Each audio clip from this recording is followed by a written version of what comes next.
My daughter inherited $85 million dollars from her billionaire father, and the first thing she did was throw me out like garbage. Pack your bags, mother. This is my house now, and there's no room for dead weight.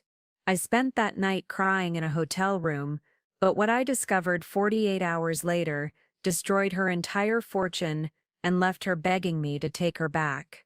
Follow my story until the end, and comment the city you're watching from, so I can see how far this reaches. I never thought money could turn someone into a monster so quickly. I'm Eleanor Whitfield, and at 70 years old, I believed I'd seen every kind of heartbreak life could offer. But standing in the marble foyer of the Malibu estate I'd called home for 18 years, watching my daughter Sophia pack my belongings into garbage bags, I realized I was wrong. The call had come on a Tuesday morning in September. Sophia's father, tech mogul Alexander Whitfield, had died suddenly of a massive stroke at 71. We'd been divorced for over 2 decades, but he'd maintained the oceanfront estate where I lived as part of our settlement agreement. Sophia was his primary heir from our marriage, and she'd just inherited his entire $85 million fortune from Whitfield Technologies, the software empire he'd built from nothing. The Whitfield estate sprawled across 3 acres of prime Malibu coastline, with floor-to-ceiling windows that overlooked the Pacific Ocean. The house itself was a modern architectural marvel worth $15 million, all glass and steel and clean lines that Alexander had designed himself. It had been featured in Architectural Digest twice, and celebrities regularly drove by just to admire it from the coastal highway. Alexander had been a visionary, the kind of man who could see possibilities where others saw only problems. He'd started Whitfield Technologies in our garage in 1985, with nothing but a borrowed computer and an idea for data compression software. By the time we divorced in 2001, the company was worth $200 million. By the time he died, it was worth nearly $500 million. But success had come at a cost. Alexander was never home during Sophia's childhood. He missed her school plays, her soccer games, her graduation.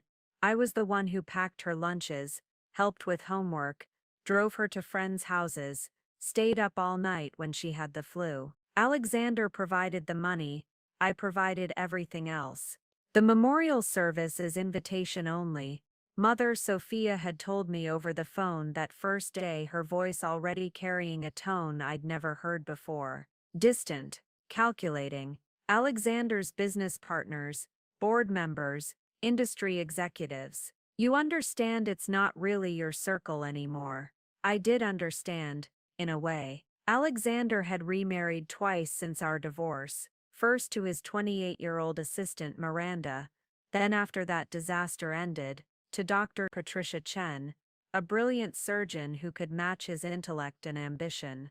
Both marriages had produced children, half-siblings that Sophia barely acknowledged existed. Alexander had built relationships with people in Silicon Valley that moved in different worlds than mine.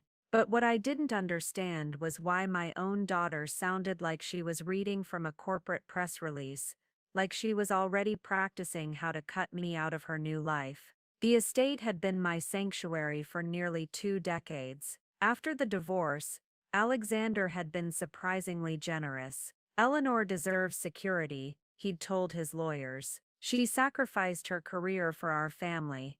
This is the least I can do. The divorce settlement had given me lifetime use of the Malibu house, plus a monthly allowance that covered my basic needs.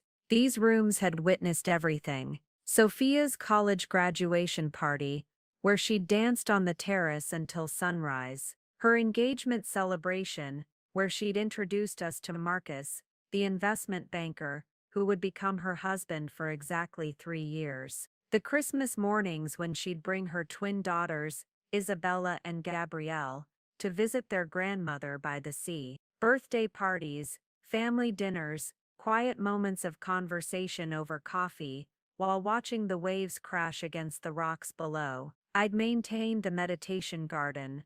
Alexander had built for me in the Japanese style, with a koi pond and carefully placed stones that caught the morning light. I'd hosted charity luncheons for causes I cared about: ocean conservation, literacy programs for underprivileged children, support groups for divorced women over 50. I'd been the stable presence who kept the home running, while Alexander traveled constantly between San Francisco, Seattle, and Tokyo for business deals. The house staff knew me better than they knew Alexander. Maria, the housekeeper who'd worked for us for 12 years, brought me tea every morning at exactly 8 a.m.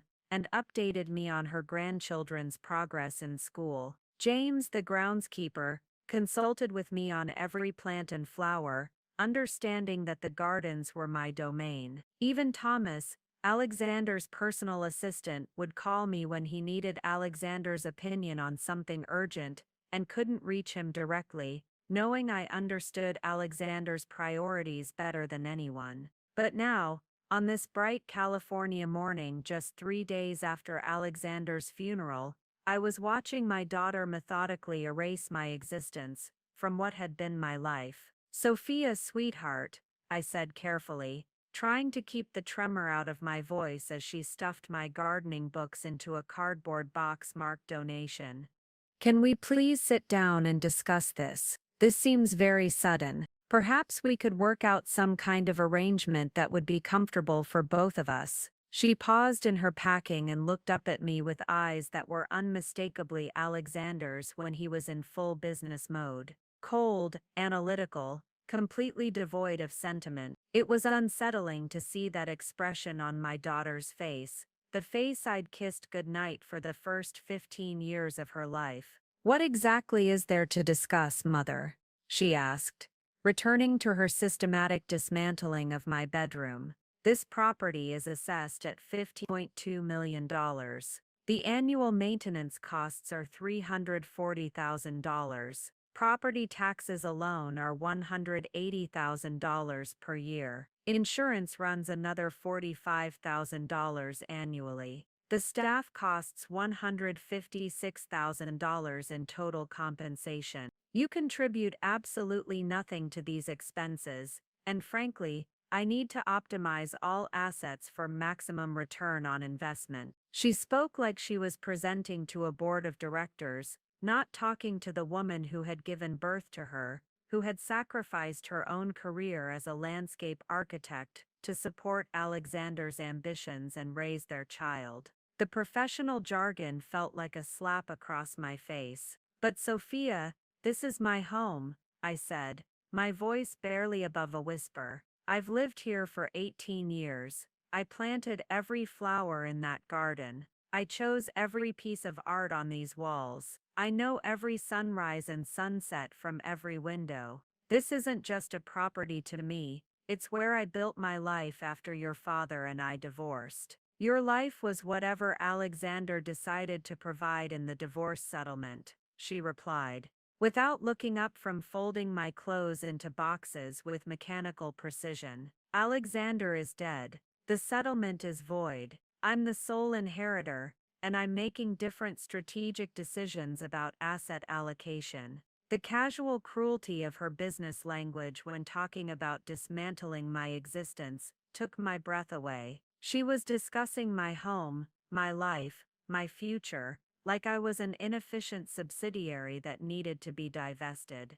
"I've already spoken with Patricia Goldman at Sotheby's International," she continued, pulling my photographs off the dresser and wrapping them in newspaper like they were items at a garage sale. "This property should sell within 60 days for asking price, given the location and current market conditions. The proceeds will be reinvested in a diversified portfolio with significantly better returns than real estate." She moved through my possessions with ruthless efficiency, sorting them into 3 categories: items to be donated, items to be sold, and a small box of things she deemed sentimental enough to allow me to keep. Watching her evaluate my life's possessions like a liquidation specialist was surreal. "I've also booked you a room at the Comfort Inn in Thousand Oaks for 2 weeks," she said, sealing a box of my books with packing tape. That should provide adequate time for you to secure alternative housing arrangements within your budget parameters. Alternative housing arrangements within my budget parameters. My daughter was talking about my need to find somewhere to live like she was discussing quarterly projections. 2 weeks at a budget hotel to find a new place to live.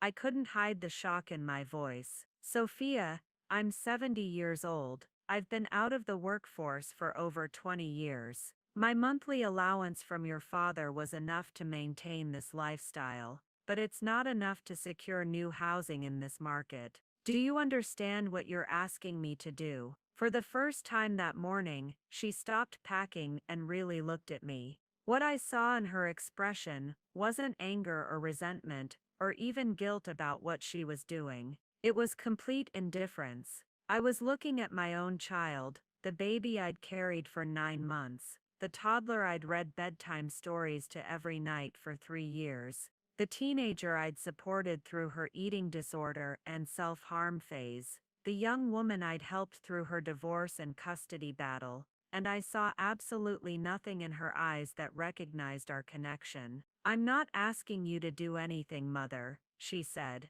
with the patience someone might show when explaining something obvious to a slow child. I'm informing you of decisions I've already made. You have no legal claim to this property. You have no financial contribution to justify continued residence. And honestly, maintaining you as a dependent is not aligned with my growth strategy for the inheritance. Growth strategy for the inheritance. She was talking about our relationship like it was a business merger that wasn't performing to expectations. But I'm your mother, I said, hating how desperate and pathetic I sounded. Doesn't that mean anything to you? Don't you care about what happens to me? Don't you remember everything I've done for you over the years? Sophia resumed her packing, carefully wrapping a ceramic vase I'd bought on a trip to Tuscany 5 years earlier, back when Alexander was still sending me birthday gifts, and we maintained a cordial relationship. Of course you're my mother. That's a biological fact that can't be changed. But being someone's mother doesn't entitle you to indefinite financial support, especially when you provide no measurable value in return. Measurable value in return. My daughter was evaluating our relationship based on return on investment, like I was a stock that had failed to perform. What about all the years I supported you? The words came out before I could stop them. 20 years of suppressed frustration finally breaking through my careful composure. What about when you were struggling after your divorce from Marcus and I let you and the twins live here for 8 months while you got back on your feet?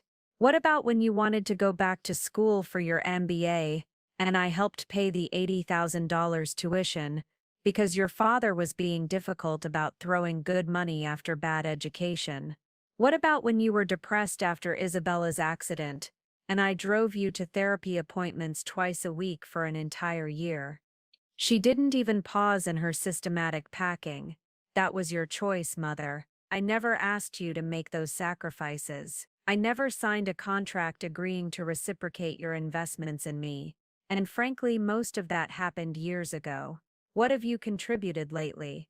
When was the last time you generated income? When was the last time you added measurable value to anyone's life? The questions hung in the air like accusations, each one designed to cut deeper than the last. When was the last time I'd generated income? I'd been Alexander's wife, then his supported ex-wife, for most of my adult life. When was the last time I'd added measurable value?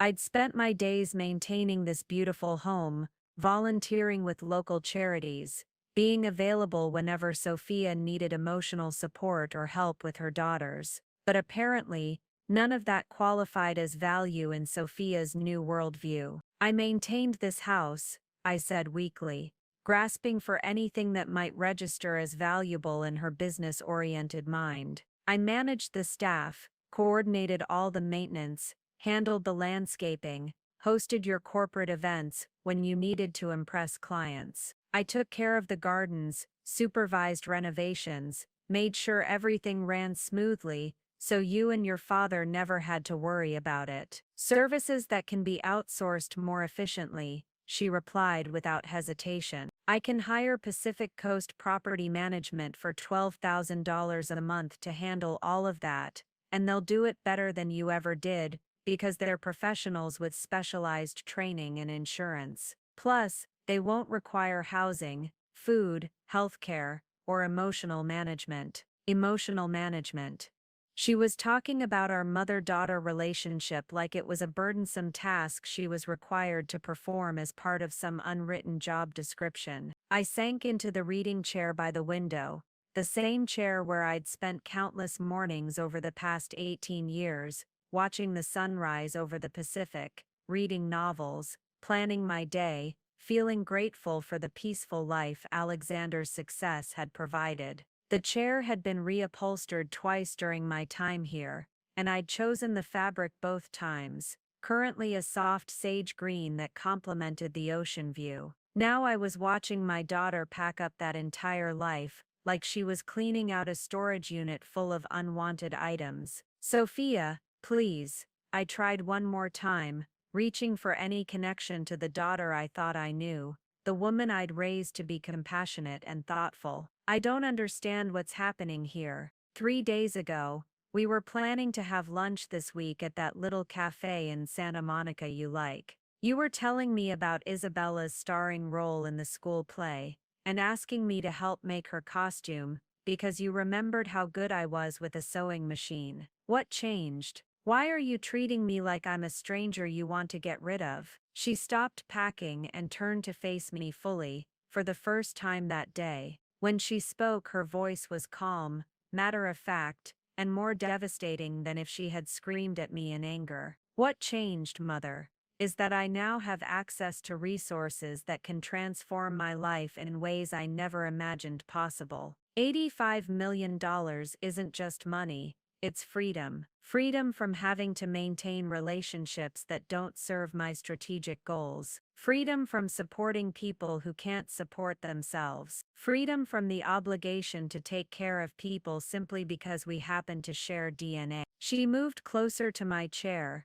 and I could see Alexander's ruthless ambition burning in her eyes, but without any of the occasional warmth or humor that had made him bearable. For the first time in my adult life, I have the resources to build something truly significant. I'm going to invest in disruptive startups, create jobs, fund research that could change the world. I'm planning to establish a foundation, maybe even run for public office someday. Senator Sophia Whitfield has a nice ring to it, don't you think? I'm going to make a real difference, leave a lasting legacy that goes far beyond just maintaining the status quo. Her eyes were bright with possibility, with dreams that apparently had no room for the woman who had made those dreams possible by sacrificing her own ambitions to raise her. And achieving those goals requires surrounding myself with people who can contribute to that vision, not people who drain resources and emotional energy without providing anything valuable in return.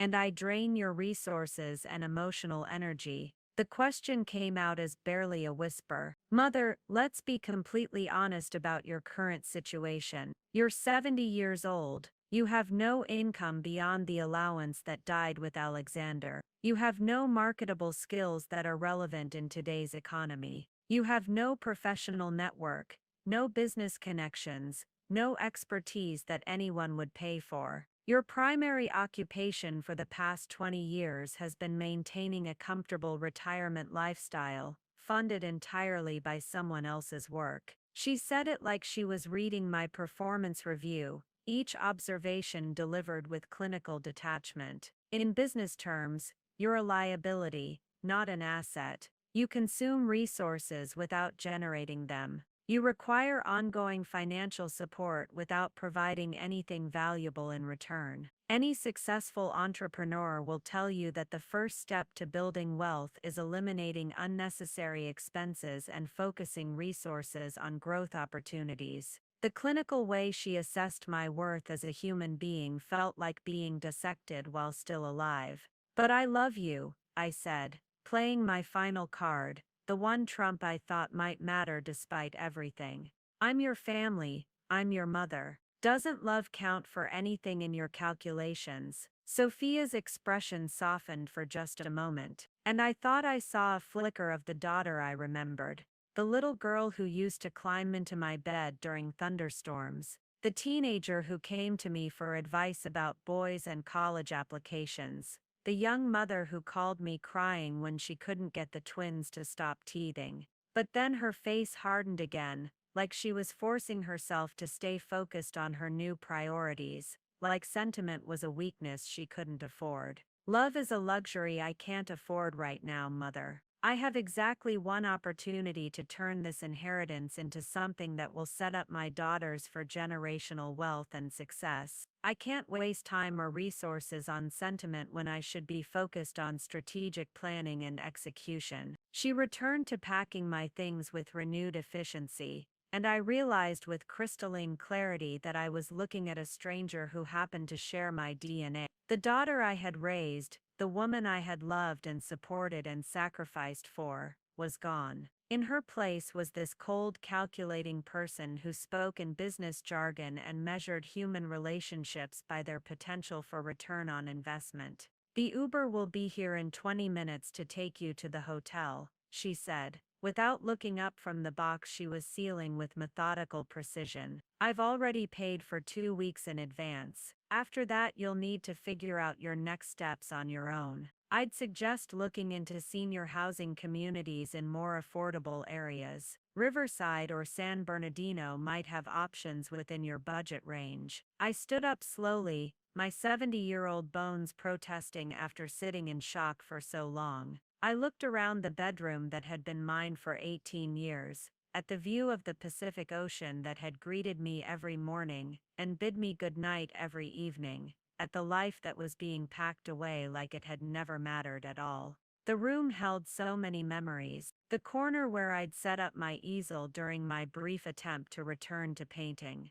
The window seat where I'd read hundreds of books while listening to the sound of waves. The walk-in closet where I'd carefully curated a wardrobe appropriate for the wife, then ex-wife, of a tech mogul. All of it was being reduced to boxes and donation bags. Will I see you again? I asked, knowing I probably didn't want to hear the answer. Sophia sealed the last box with packing tape and finally looked at me directly, her expression as neutral as a stranger's. That depends entirely on whether you can find a way to add value to my life, Mother. If you can figure out how to contribute something meaningful to my success, maybe you could get some training, develop a skill that's actually useful, find a way to generate income or connections that could benefit my business interests, then maybe we can maintain some kind of relationship. She paused, considering her words carefully. But if you're going to continue being a financial dependent who expects support simply because we're biologically related, then no. This is goodbye. I won't be visiting you, calling you, or including you in family events. Isabella and Gabrielle will be told that their grandmother chose to move away to pursue other interests. The casual way she planned to erase me from her daughters' lives was somehow the cruelest cut of all. She walked out of the room, leaving me standing alone among the boxes that contained the remnants of what had been my life. Through the window, I could see the Pacific Ocean stretching endlessly toward the horizon, beautiful and indifferent, just like my daughter had become. I could hear her in other parts of the house, probably making calls to real estate agents and property managers, already moving forward with her plans as if I had never existed. The efficiency of it was breathtaking in its cruelty. 20 minutes later, I was sitting in the back of an Uber with a single suitcase and 2 boxes of personal items, watching the only home I'd known for 2 decades disappear behind me, while my driver made cheerful small talk about the beautiful weather and the traffic conditions, completely unaware that his passenger's entire world had just collapsed. As we drove away from Malibu toward Thousand Oaks, I caught one last glimpse of the estate in the side mirror. Sophia was already on the terrace, talking animatedly on her phone, probably discussing listing prices and closing dates. She didn't watch us leave. She didn't wave goodbye. She had already moved on to more important matters. The Comfort Inn in Thousand Oaks was exactly what you'd expect from a budget hotel. Clean, functional, and utterly devoid of personality. The rooms smelled like industrial disinfectant and featured two double beds with scratchy floral comforters that had clearly been washed 1,000 times. The view from my window was of a parking lot and a strip mall that housed a nail salon, a sandwich shop, and a store that sold cell phone accessories. I sat on the edge of the bed and tried to process what had just happened to my life. 3 days ago, I had been Eleanor Whitfield, comfortable widow living in a Malibu estate, planning lunch with my daughter and looking forward to helping with my granddaughter's school play. Now I was Eleanor Whitfield, homeless septuagenarian in a budget hotel room, apparently cut off from my family because I didn't provide sufficient return on investment. The cruelest part wasn't even being thrown out of my home, devastating as that was. The cruelest part was discovering that my daughter had been evaluating our relationship like a business transaction, and I had failed to meet her performance metrics. Everything I thought mattered, the love, the shared history, the sacrifices I'd made, the memories we'd built together,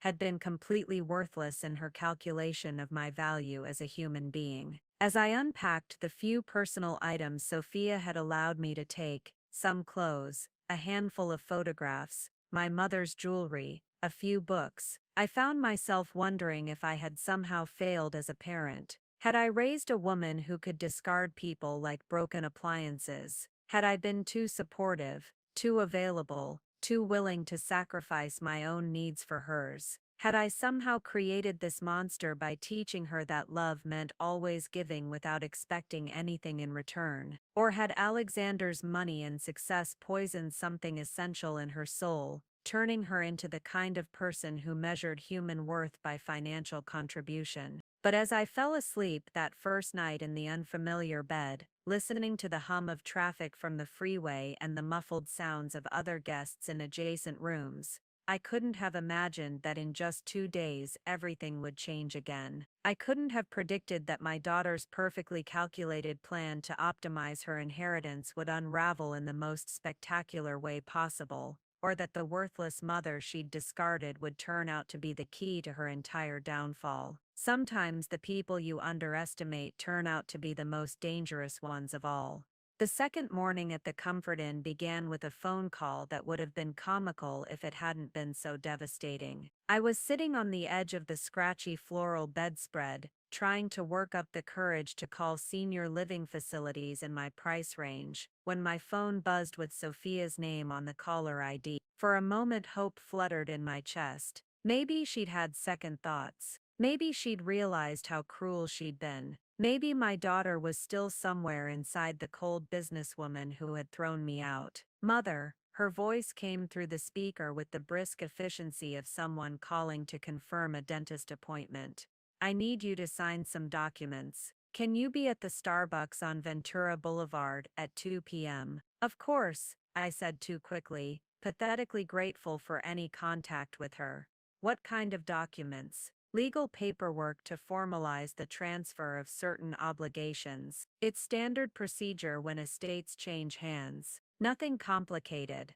The clinical language should have been a warning, but I was too desperate for human connection to pay attention to the red flags. The Starbucks was crowded with the usual afternoon mix of remote workers, teenagers and mothers with strollers. I arrived 15 minutes early and chose a table in the back corner, nursing a coffee I couldn't afford while watching the door for Sophia's arrival. She walked in exactly on time, dressed in a charcoal gray power suit that probably cost more than most people's monthly salary. Her hair was pulled back in the severe chignon she'd adopted since business school, and she carried a leather portfolio that screamed expensive professional. She looked like she was heading to a board meeting, not meeting her homeless mother at a chain coffee shop. But it wasn't Sophia alone. Behind her walked a man I didn't recognize, tall, silver-haired, wearing the kind of perfectly tailored suit that lawyers and investment bankers favored.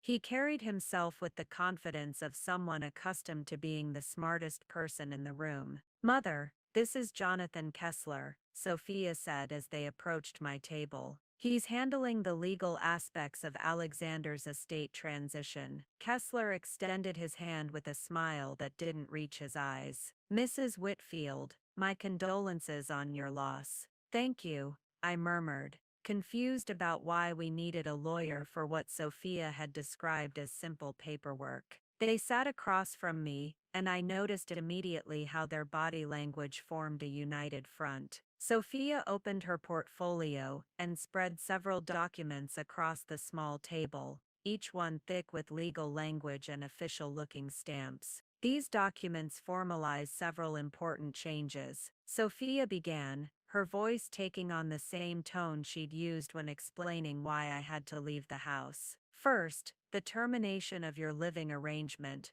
which we've already addressed. Second, the cessation of your monthly allowance, effective immediately." The words hit me like a physical blow. My allowance. But that was part of the divorce settlement. "Your father guaranteed it for life." Kessler leaned forward, his expression professionally sympathetic. "Mrs. Whitfield, I understand your confusion, but the monthly payments you've been receiving weren't technically alimony. They were classified as family support contributions that Mr. Whitfield made voluntarily. Since they weren't court-ordered or legally binding, they terminate with his death." I stared at him, trying to process what he was saying. "But Alexander told me they were guaranteed. He said I'd always be taken care of."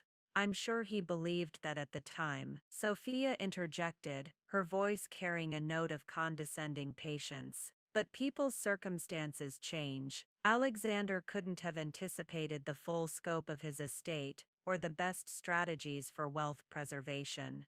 She pulled out another document, this one even thicker than the first. "This is a comprehensive release form. By signing it, you acknowledge that you have no further claims on Alexander's estate, the Whitfield Technologies holdings, or any properties associated with the family trust." I looked down at the papers, the legal jargon swimming before my eyes. "I don't understand. I'm not claiming anything. I just thought, I hoped we could work out some arrangement so I wouldn't be completely destitute." "Mother, you're being dramatic," Sophia said, and I caught a glimpse of irritation breaking through her professional demeanor. "You're not destitute. You have Social Security, don't you? And surely you have some savings from all those years of not having to pay for housing or expenses." The assumption was so far from reality that it took me a moment to respond. "Sophia, my Social Security is $1,247 a month. Your father handled all the finances during our marriage, and the divorce settlement was structured so that he covered everything. I never needed to build significant personal savings, because I was told I'd always have support." Kessler and Sophia exchanged a look that I was beginning to recognize, the expression of people who viewed my situation as the predictable result of poor planning, rather than a catastrophe happening to someone they cared about. "Well," Kessler said gently, "that's precisely why these documents are so important. They provide clarity about everyone's responsibilities going forward. No one wants any confusion or false expectations." "False expectations, like expecting my daughter to care whether I ended up on the street." Sophia pulled out her phone and began scrolling through something, multitasking even during what was supposed to be an important family conversation. "I've done some research on senior housing options in affordable areas. There are several communities in Riverside and San Bernardino that offer income-based rent. Some of them are actually quite nice." She said it like she was offering me a valuable gift instead of discussing the complete destruction of my life as I'd known it. "Riverside is 2 hours from here," I said quietly.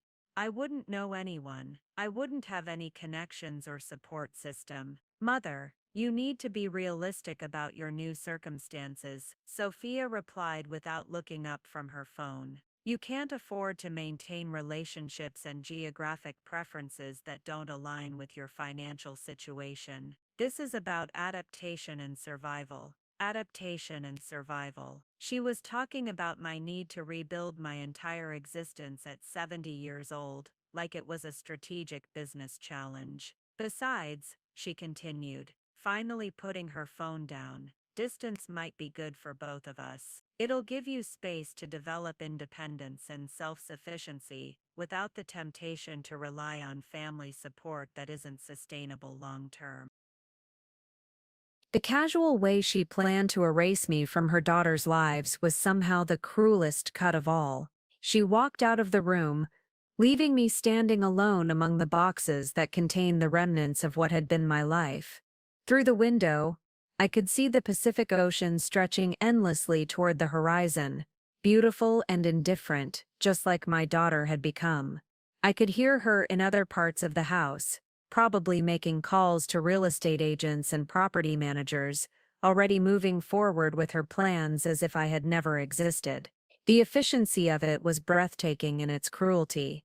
20 minutes later, I was sitting in the back of an Uber with a single suitcase and 2 boxes of personal items, watching the only home I'd known for 2 decades disappear behind me while my driver made cheerful small talk about the beautiful weather and the traffic conditions, completely unaware that his passenger's entire world had just collapsed.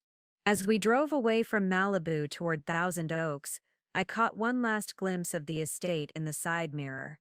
Sophia was already on the terrace, talking animatedly on her phone, probably discussing listing prices and closing dates. She didn't watch us leave. She didn't wave goodbye. She had already moved on to more important matters. The Comfort Inn in Thousand Oaks was exactly what you'd expect from a budget hotel: clean, functional, and utterly devoid of personality. The room smelled like industrial disinfectant and featured 2 double beds with scratchy floral comforters that had clearly been washed 1,000 times. The view from my window was of a parking lot and a strip mall that housed a nail salon, a sandwich shop, and a store that sold cell phone accessories. I sat on the edge of the bed and tried to process what had just happened to my life. 3 days ago, I had been Eleanor Whitfield, comfortable widow living in a Malibu estate, planning lunch with my daughter and looking forward to helping with my granddaughter's school play. Now I was Eleanor Whitfield, homeless septuagenarian in a budget hotel room, apparently cut off from my family because I didn't provide sufficient return on investment. The cruelest part wasn't even being thrown out of my home, devastating as that was. The cruelest part was discovering that my daughter had been evaluating our relationship like a business transaction, and I had failed to meet her performance metrics. Everything I thought mattered: the love, the shared history, the sacrifices I'd made, the memories we'd built together, had been completely worthless in her calculation of my value as a human being. As I unpacked the few personal items Sophia had allowed me to take, some clothes, a handful of photographs, my mother's jewelry, a few books, I found myself wondering if I had somehow failed as a parent. Had I raised a woman who could discard people like broken appliances? Had I been too supportive, too available, too willing to sacrifice my own needs for hers? Had I somehow created this monster by teaching her that love meant always giving without expecting anything in return? Or had Alexander's money and success poisoned something essential in her soul, turning her into the kind of person who measured human worth by financial contribution? But as I fell asleep that first night in the unfamiliar bed, listening to the hum of traffic from the freeway and the muffled sounds of other guests in adjacent rooms, I couldn't have imagined that in just 2 days, everything would change again. I couldn't have predicted that my daughter's perfectly calculated plan to optimize her inheritance would unravel in the most spectacular way possible, or that the worthless mother she discarded would turn out to be the key to her entire downfall. Sometimes the people you underestimate turn out to be the most dangerous ones of all. The second morning at the Comfort Inn began with a phone call that would have been comical if it hadn't been so devastating. I was sitting on the edge of the scratchy floral bedspread, trying to work up the courage to call senior living facilities in my price range, when my phone buzzed with Sophia's name on the caller ID. For a moment, hope fluttered in my chest. Maybe she'd had second thoughts. Maybe she'd realized how cruel she'd been. Maybe my daughter was still somewhere inside the cold businesswoman who had thrown me out. Mother, her voice came through the speaker with the brisk efficiency of someone calling to confirm a dentist appointment. I need you to sign some documents. Can you be at the Starbucks on Ventura Boulevard at 2 p.m.? Of course, I said too quickly, pathetically grateful for any contact with her. What kind of documents? Legal paperwork to formalize the transfer of certain obligations. It's standard procedure when estates change hands. Nothing complicated. The clinical language should have been a warning, but I was too desperate for human connection to pay attention to the red flags. The Starbucks was crowded with the usual afternoon mix of remote workers, teenagers and mothers with strollers. I arrived 15 minutes early and chose a table in the back corner, nursing a coffee I couldn't afford while watching the door for Sophia's arrival. She walked in exactly on time, dressed in a charcoal gray power suit that probably cost more than most people's monthly salary. Her hair was pulled back in the severe chignon she'd adopted since business school, and she carried a leather portfolio that screamed expensive professional. She looked like she was heading to a board meeting, not meeting her homeless mother at a chain coffee shop. But it wasn't Sophia alone. Behind her walked a man I didn't recognize. Tall, silver-haired, wearing the kind of perfectly tailored suit that lawyers and investment bankers favored. He carried himself with the confidence of someone accustomed to being the smartest person in the room. "Mother, this is Jonathan Kessler," Sophia said as they approached my table. "He's handling the legal aspects of Alexander's estate transition." Kessler extended his hand with a smile that didn't reach his eyes. "Mrs. Whitfield, my condolences on your loss." "Thank you," I murmured, confused about why we needed a lawyer for what Sophia had described as simple paperwork. They sat across from me, and I noticed immediately how their body language formed a united front. Sophia opened her portfolio and spread several documents across the small table, each one thick with legal language and official-looking stamps. These documents formalized several important changes. Sophia began, her voice taking on the same tone she'd used when explaining why I had to leave the house. "First, the termination of your living arrangement, which we've already addressed. Second, the cessation of your monthly allowance, effective immediately." The words hit me like a physical blow. My allowance? But that was part of the divorce settlement. Your father guaranteed it for life.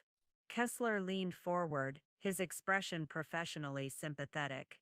"Mrs. Whitfield, I understand your confusion, but the monthly payments you've been receiving weren't technically alimony.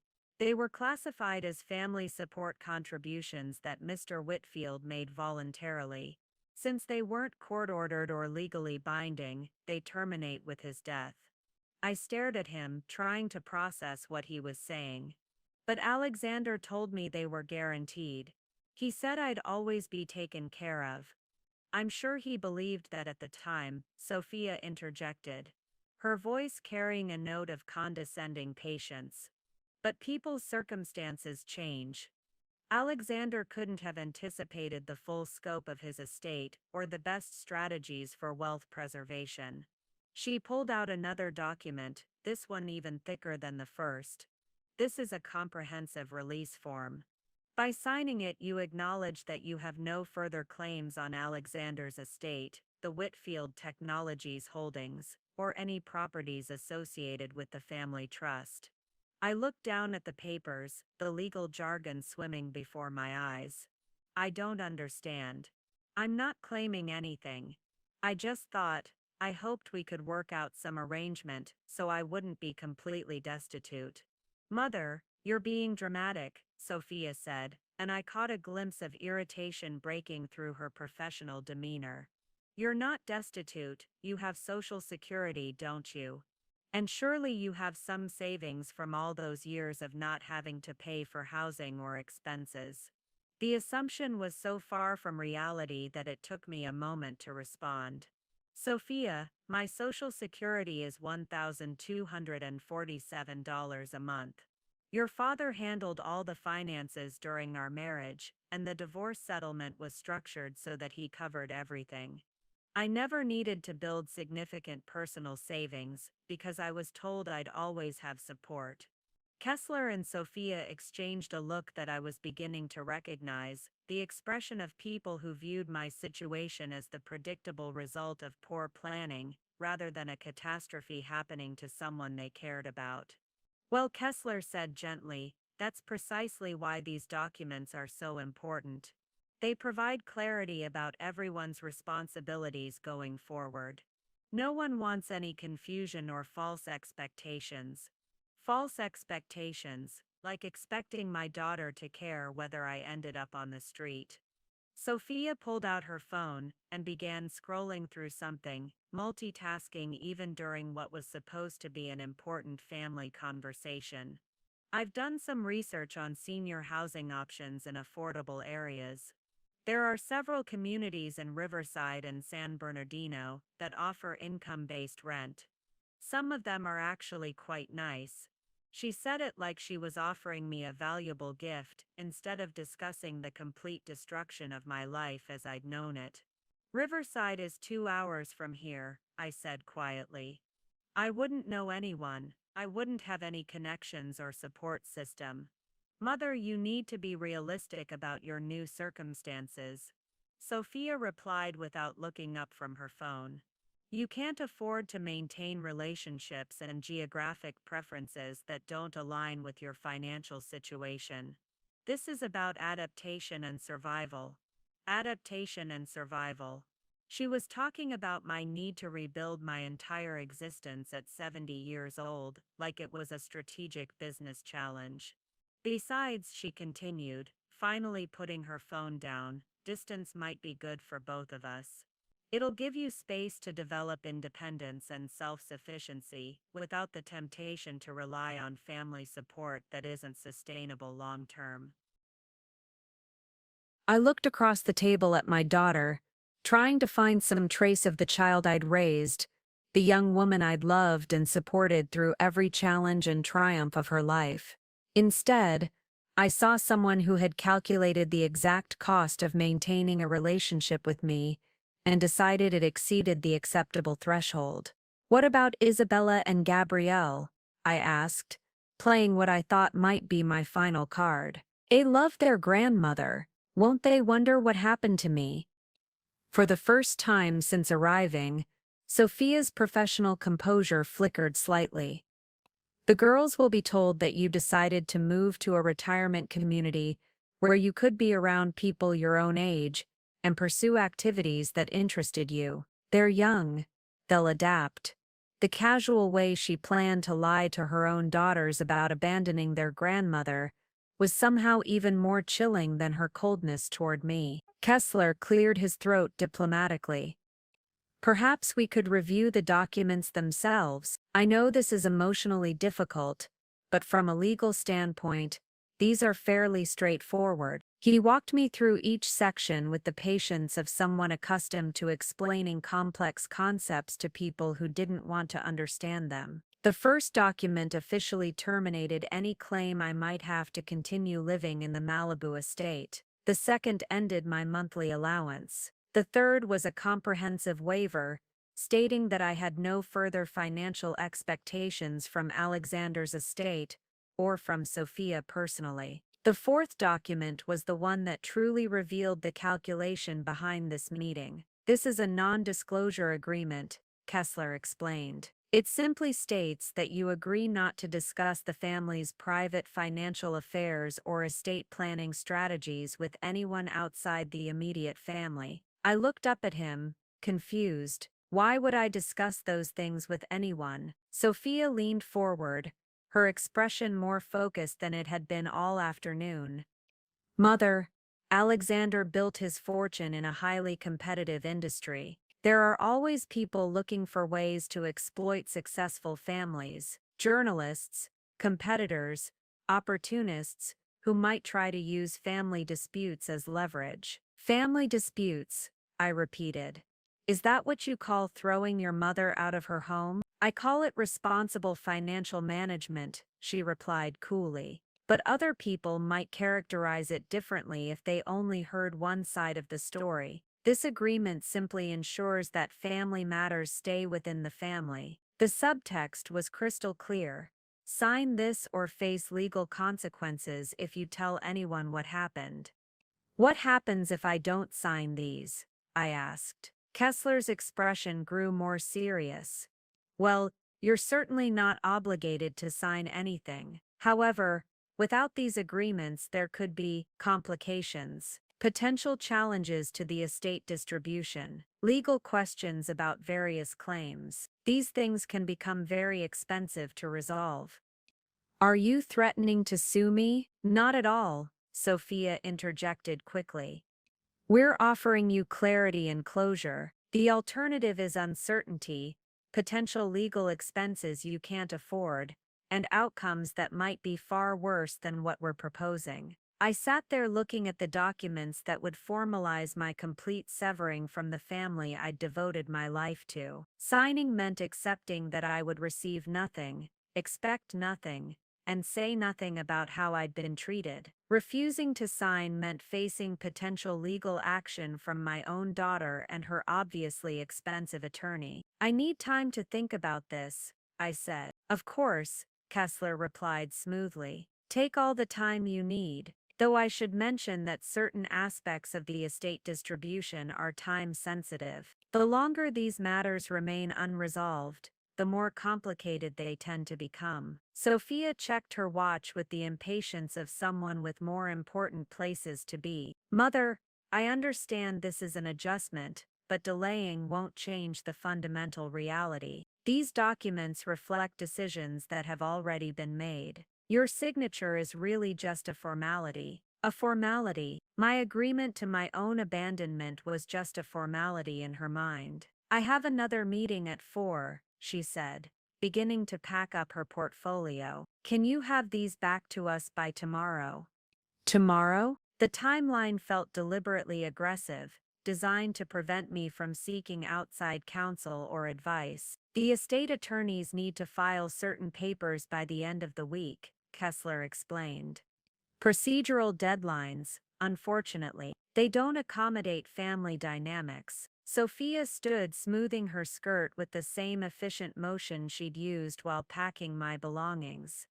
I'll call you tomorrow afternoon for your decision. And Mother, I hope you'll approach this practically rather than emotionally. It's really the best outcome for everyone involved. She leaned down and kissed my cheek, a gesture so incongruent with the conversation we just had that it felt like mockery. Her lips were cold against my skin. Take care of yourself, she said, and I heard the finality in it. This was goodbye, whether I signed the papers or not. They left together, Kessler holding the door for Sophia with the deference of someone who knew exactly how much his services were worth to her. I watched them through the window, as they stood outside, engaged in animated discussion that probably centered on legal strategies and contingency plans. I remained at the table for another hour, staring at the documents that would legally formalize what had already been decided.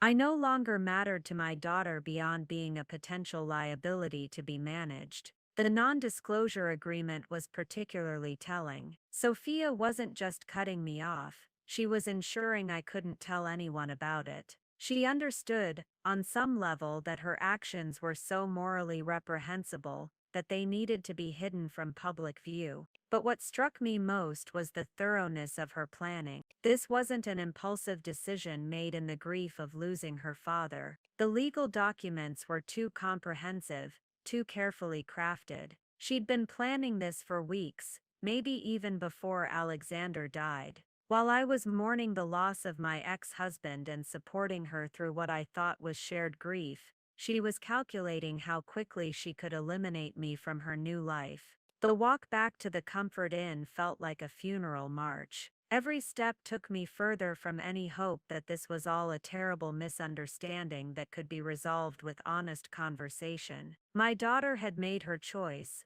and she'd backed it up with legal documentation and professional counsel. That night, I lay in the unfamiliar bed trying to understand how I'd failed so completely as a mother. Where had I gone wrong? When had love and sacrifice stopped mattering to Sophia?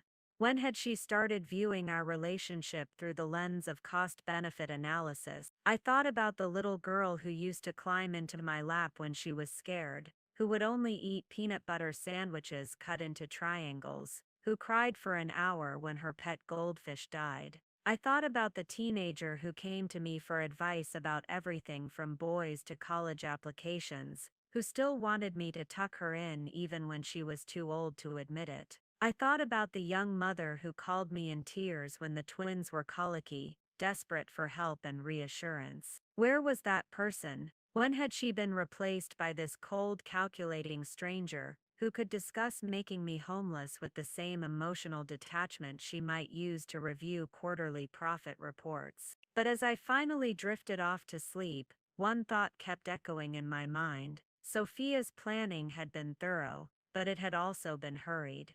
When someone moves that quickly to eliminate potential problems, it usually means they're hiding something that can't survive scrutiny. And if my daughter thought she could make me disappear quietly with legal paperwork and non-disclosure agreements, she was about to learn that 70-year-old women who have nothing left to lose can be far more dangerous than anyone expects. The third morning brought an unexpected visitor. I was in the hotel's depressing breakfast area, forcing down powdered scrambled eggs and wondering how to make $1,247 a month stretch to cover rent anywhere in Southern California, when a woman approached my table. "Eleanor Whitfield," she asked. "I'm Detective Maria Santos with the Malibu Sheriff's Department.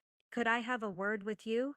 My heart stopped. Had Sophia decided to have me arrested for some imagined crime? Was this part of her strategy to ensure I couldn't cause problems? Of course, I managed, gesturing to the empty chair across from me. Detective Santos was younger than I'd expected, maybe mid-40s, with intelligent dark eyes and the no-nonsense demeanor of someone accustomed to dealing with difficult situations. She sat down and pulled out a small notebook, but her expression was more curious than accusatory. "I understand you recently moved out of the Whitfield estate in Malibu," she said. "Would you mind telling me about the circumstances?" I hesitated, thinking about the non-disclosure agreement sitting unsigned in my hotel room. "May I ask why you're interested? We've received some inquiries about unusual financial activity associated with the estate. Nothing criminal, you understand. Just some questions that need clarification for insurance and tax purposes." She paused, studying my expression carefully. "The thing is, Mrs. Whitfield, your name came up in our preliminary research as someone who might have insights into the family's financial arrangements. You lived in the house for 18 years. You were married to Alexander Whitfield. You probably know more about their business dealings than anyone outside the immediate family." I felt a strange flutter of something I hadn't experienced in days, the sensation of being valuable to someone, of having information and perspective that mattered. "What kind of inquiries?" I asked carefully. Detective Santos consulted her notebook. "Well, for example, we've had questions about some large transfers that occurred just before Mr. Whitfield's death. Unusual patterns in the timing and amounts that caught the attention of certain federal agencies that monitor these things. Large transfers just before Alexander's death." My pulse quickened. Federal agencies. The IRS, primarily. And the SEC has some routine questions about stock transactions that occurred in the days immediately following Mr. Whitfield's passing. She leaned forward slightly, lowering her voice. "Mrs. Whitfield, I'll be frank with you. There are some irregularities in the timeline of certain financial activities that occurred around your ex-husband's death. Nothing that necessarily indicates wrongdoing, but enough to warrant some additional investigation. She closed her notebook and looked at me directly. The problem is, the family's attorney, a Mr. Kessler, has been very protective of their privacy. Very concerned about maintaining confidentiality during what he describes as a sensitive grieving period, which is perfectly understandable, of course. Her tone suggested it wasn't understandable at all. But sometimes, when people are overly protective of information, it raises questions about what exactly they're trying to protect. I thought about Jonathan Kessler's perfectly practiced sympathy, his careful explanation of why I had no rights to anything, his insistence that I sign documents preventing me from discussing family financial matters with anyone. Detective Santos, I said slowly, what would happen if someone had information about these financial irregularities? Would that person be protected if they came forward? Her expression sharpened with interest. Absolutely. Whistleblower protections are very robust in cases involving potential financial crimes. And if someone were being pressured to stay silent about suspicious activities, she paused meaningfully, well, that kind of pressure might actually be illegal itself. She pulled out her business card and placed it on the table between us. Mrs. Whitfield, I want you to know that if you have any information that might help clarify these questions, about your ex-husband's business dealings, about unusual financial activities, about pressure to remain silent, we would very much like to hear from you. I picked up the card, feeling its weight like a lifeline. Think about it, Detective Santos continued. And please don't hesitate to call if you remember anything that might be relevant, day or night. She stood to leave, then turned back as if remembering something. Oh, and Mrs. Whitfield, if anyone tries to intimidate you or pressure you about these matters, that's something we take very seriously. Financial investigations can make people nervous, and sometimes they do things that only make their situations worse. After she left, I sat alone in the depressing breakfast area, turning her business card over in my hands. For the first time since Sophia had thrown me out, I felt like someone was treating me as a human being with valuable insights, rather than a problem to be managed or eliminated. But more than that, I felt the first stirring of something that had been absent since this nightmare began: power. If Detective Santos was right, if there were irregularities in Alexander's estate that federal agencies were investigating, then Sophia's rush to cut me off and silence me with legal documents took on an entirely different meaning. She wasn't just eliminating an inconvenient dependent, she was eliminating a potential witness to whatever had happened around Alexander's death.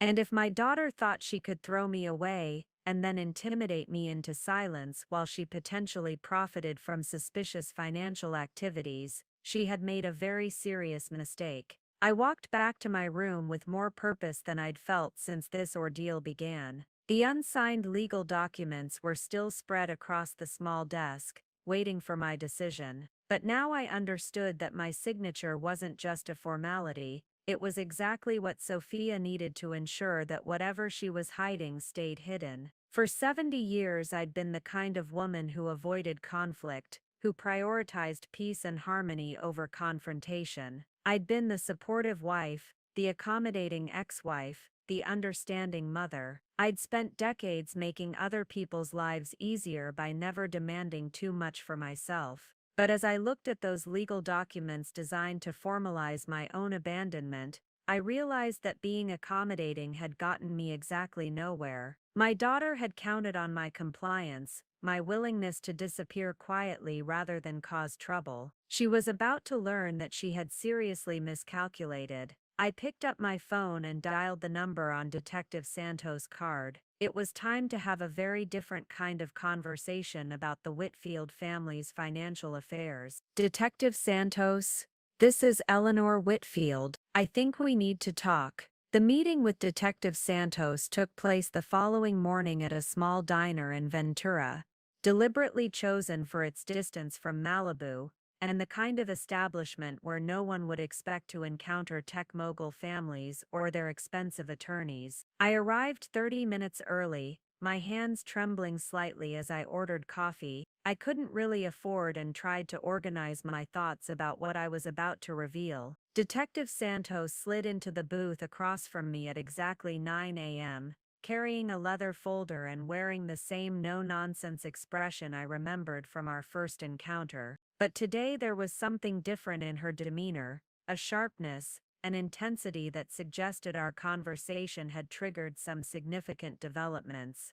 "Mrs. Whitfield, thank you for calling," she began, pulling out a digital recorder and placing it on the table between us. "Before we start, I want you to know that this conversation is completely voluntary. You can stop at any time, and anything you tell me will be used only for legitimate law enforcement purposes." I nodded, though my mouth felt dry with nervousness. "Now, you mentioned on the phone that you had information about unusual financial activities around your ex-husband's death. Can you walk me through what you observed?" I took a deep breath and began with what seemed like the most concrete detail. Alexander died on a Tuesday morning. The stroke happened at his home office around 6 a.m., but Sophia told me she'd already been in contact with his attorney and financial advisors by 10 a.m. that same day. Detective Santos made a note. "That seems unusually quick for administrative matters." That's what I thought. When my first husband died, Sophia's stepfather, years ago, it took weeks to even understand what paperwork needed to be filed. But Sophia seemed to have everything organized within hours. "What else did you notice?" She had very specific information about Alexander's assets immediately. Not just general knowledge, but exact numbers. She knew the estate was worth exactly $85 million. She knew the house was assessed at $15.2 million. She even knew the specific costs of maintenance and staff. Most people don't carry those details in their heads unless they've been studying them. I paused, remembering the cold precision with which Sophia had delivered those numbers. And there's something else. Alexander always told me that Sophia had very little interest in his business. She'd studied art history, worked in galleries, never showed any aptitude for or interest in technology or finance. But suddenly she was talking like a CFO, using terms like asset optimizations and strategic resource allocation. Detective Santos looked up from her notes. "People can learn quickly when they're motivated by money." Yes, but that's just it. The learning curve was impossible. She knew things that would have taken months of study to understand. Details about tax implications, estate planning strategies, investment structures. Either she'd been preparing for this for a very long time, or, I hesitated, or someone had been coaching her. Exactly. Detective Santos leaned forward. "Tell me about the attorney Jonathan Kessler. How long had he been working with your ex-husband?" I frowned, trying to recall. That's what's strange. I'd never heard Alexander mention him. During our marriage, he used Morrison, Bentley and Associates for everything. Even after our divorce, when we had occasional legal matters to discuss, it was always Morrison's firm. But Kessler handled the estate. According to Sophia, yes. But I found it odd that Alexander would suddenly change law firms without mentioning it, especially when Morrison had been handling his affairs for over 20 years. Detective Santos made several more notes, her expression growing more serious. "Mrs. Whitfield, I need to ask you about some specific dates. In the 3 weeks before your ex-husband's death, did you notice anything unusual about his behavior or routine?" I thought carefully. Actually, yes. Alexander had been staying at the house more frequently than usual. Normally he kept an apartment in San Francisco for business, but in those last few weeks, he was working from the Malibu office almost every day. Did he seem stressed, worried about anything? He seemed distracted, and he was having a lot of phone calls that he took privately. Not unusual for him, but the timing was odd. Very late at night, or very early in the morning. I assumed they were international calls for business, but thinking back, the conversation seemed more personal than professional. I paused, remembering something else. There was one night, maybe 2 weeks before he died, when I heard him on the phone in his study. I wasn't eavesdropping, but I happened to walk by and heard him say something like, "That's not what we agreed, and you can't change the terms now." He sounded angry, which was unusual for Alexander. He was normally very controlled in his business dealings. Detective Santos was writing rapidly. "Did you ever ask him about these calls?" I mentioned that he seemed stressed, and he brushed it off. Said it was just family complications that would resolve themselves soon. Family complications. That's exactly what he said. At the time, I assumed he meant issues with his other ex-wives or their children. He had ongoing child support obligations, and some trust fund disagreements. But now you think he might have meant something else. Detective Santos, can I ask you something? What exactly triggered this investigation? She closed her notebook and looked at me directly. "Mrs. Whitfield, what I'm about to tell you is confidential, but I think you have a right to know given your situation. We received a tip from someone at Whitfield Technologies about unusual stock transactions that occurred in the 48 hours after your ex-husband's death." My pulse quickened. What kind of transactions? Large blocks of shares were sold immediately upon news of Alexander's death, before the stock price had time to decline on the news. Someone with advanced knowledge of his death could have made millions by timing the market correctly. The implications hit me like a physical blow.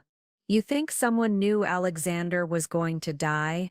We think someone either knew he was going to die, or possibly, she paused carefully, ensured that he would die when it was most financially advantageous. The words hung in the air between us like a toxic cloud. Detective Santos was suggesting that Alexander might have been murdered for his money, and the primary beneficiary was my daughter.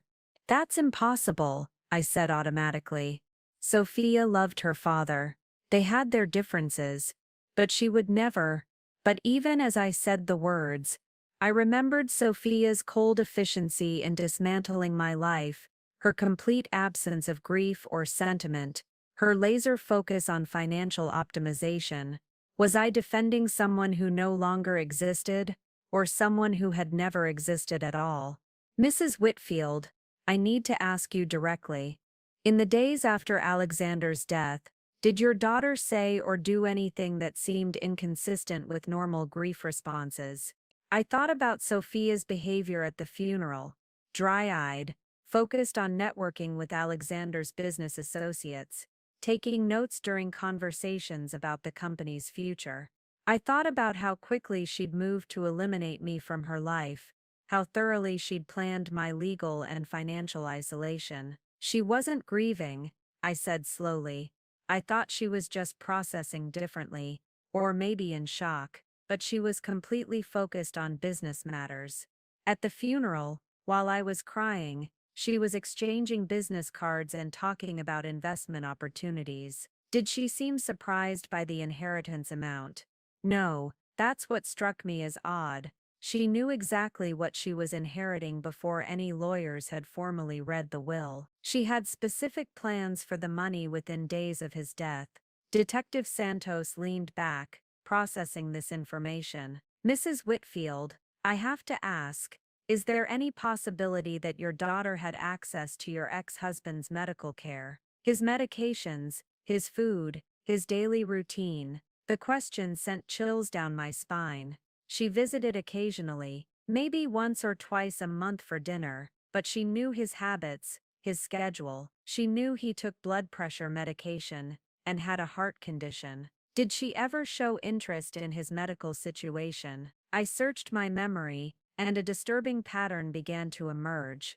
Actually, yes. In the past few months, she'd been asking detailed questions about his health, what medications he was taking, whether he was following his doctor's orders, if he was having any symptoms. I thought she was being caring, finally showing concern for her father's well-being. But now you think she might have had other motivations. Detective, are you telling me that my daughter might have killed her father for money? Santos reached across the table and touched my hand gently. I'm not telling you anything definitive yet, but I'm investigating that possibility, and your observations are helping to build a picture of what might have happened. She pulled out another document from her folder. There's something else. We've been looking into Jonathan Kessler, the attorney who handled the estate transition. He's not actually a probate lawyer. His specialty is criminal defense, particularly white-collar crime. My stomach dropped. Criminal defense. Which raises the question, why would someone hire a criminal defense attorney to handle a straightforward estate transfer, unless they were anticipating criminal charges? The pieces were falling into place with horrifying clarity. Sophia hadn't just been cold and calculating and throwing me out. She'd been eliminating a potential witness to whatever had really happened to Alexander. The non-disclosure agreement wasn't about protecting family privacy. It was about preventing me from sharing observations that might incriminate her in her father's death. Mrs. Whitfield, I need you to think very carefully about your interactions with your daughter in the weeks surrounding Alexander's death. Any conversation, any behavior, any detail that seemed unusual at the time. I closed my eyes and forced myself to relive those painful days. There was something. The day after Alexander died, Sophia came to the house to help with arrangements, but instead of dealing with funeral plans or condolence calls, she spent most of her time in Alexander's study, going through his computer and filing cabinets. Did she find what she was looking for? She seemed frustrated about something. She kept muttering about missing files and asking me if Alexander had any other computers or storage devices. When I suggested we focus on funeral arrangements, she snapped at me that business matters couldn't wait. Business matters that couldn't wait, even when her father had just died. And there's something else. Alexander always kept a safe in his study. I knew the combination because he'd given it to me years ago for emergencies. The day after he died, I offered to help Sophia access it for important documents. She told me she'd already opened it, but she seemed surprised that I knew about it. Detective Santos was writing furiously, as if she'd expected it to be secret. Exactly. And when I asked if she'd found what she needed, she said most of the important documents were already handled. But how could they be already handled if he just died? Unless someone had been preparing for his death in advance. The full scope of what Detective Santos was suggesting was beginning to sink in. My daughter hadn't just inherited $85 million. She might have murdered her father to get it. And I, in my naive assumption that family bonds meant something, had been the primary witness to behavior that could expose her crime. Detective, I need to ask, am I in danger? If Sophia really did what you think she did, and she knows I have information that could expose her, that's exactly what I'm worried about, Santos replied grimly. The pressure to sign those legal documents, the non-disclosure agreement, the rush to get you out of the house and isolated. It all looks like witness intimidation when viewed in this context. She pulled out her business card again, along with another card I didn't recognize. This is the number for Agent Rebecca Morrison with the FBI's Financial Crimes Unit. If what we're discovering is true, this case will likely move to federal jurisdiction because of the money involved and the potential securities fraud. FBI. Financial crimes, securities fraud. The conversation had moved so far beyond family drama that I felt dizzy trying to keep up.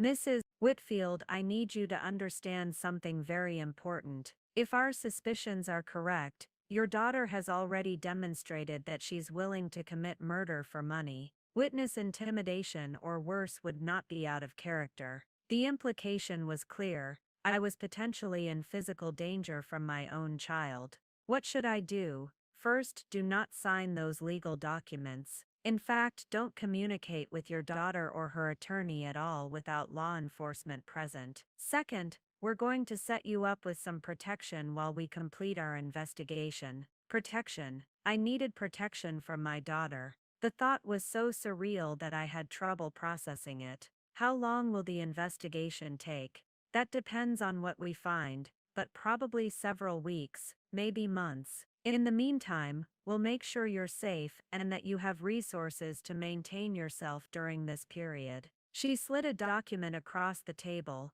This is an application for emergency witness protection assistance. It's not full witness protection. You won't need to change your identity or relocate permanently, but it provides temporary financial support and security while you're cooperating with our investigation. I stared at the document. 3 days ago, I'd been Eleanor Whitfield, comfortable retiree. Now I was Eleanor Whitfield, potential witness to murder, applying for government protection from my own daughter. There's one more thing, Detective Santos said. We need to set up a controlled contact between you and your daughter to see if we can get her to reveal additional information about her plans. You want me to wear a wire? Something like that. Agent Morrison will brief you on the specifics, but the general idea is that we have you call Sophia and tell her you're ready to sign the documents. During that conversation, we see if she says anything incriminating about why she needs your silence so urgently. The thought of deliberately deceiving Sophia while recording our conversation felt like a betrayal of everything I'd believed about family loyalty. But then I remembered her cold dismissal of me, her clinical discussion of my worthlessness, her apparent willingness to eliminate me to protect her crimes. When would this happen? As soon as possible. Every day we wait gives her more time to cover her tracks or take additional action against you. I signed the witness protection application with shaking hands, still barely believing that this was really happening. Detective Santos made a phone call, and within an hour, Agent Morrison arrived at the diner. A sharp-eyed woman in her 40s who spoke with the crisp efficiency of someone accustomed to dealing with high-stakes financial crimes. Mrs. Whitfield, she said, sliding into our booth, Detective Santos has briefed me on your situation. What we're looking at potentially is a conspiracy involving murder, securities fraud, and witness intimidation. If proven, these are federal crimes carrying sentences of 25 years to life. 25 years to life. For my daughter. I need you to understand the seriousness of what we're asking you to do, Agent Morrison continued. If Sophia Whitfield is guilty of what we suspect, she's already demonstrated willingness to kill for money. Approaching her, even in a controlled situation, carries real risks. But you need me to do it. We need evidence of her knowledge and intent. Right now we have suspicious circumstances and unusual behavior patterns. But to build a case that will hold up in court, we need her to incriminate herself through her own words. She pulled out a device that looked like a small button. This is a digital recording device. Nearly undetectable, with a range of about 50 feet. You would wear this during a phone conversation or in-person meeting with your daughter. I picked up the tiny device, marveling at how something so small could potentially destroy my daughter's life. Or save mine.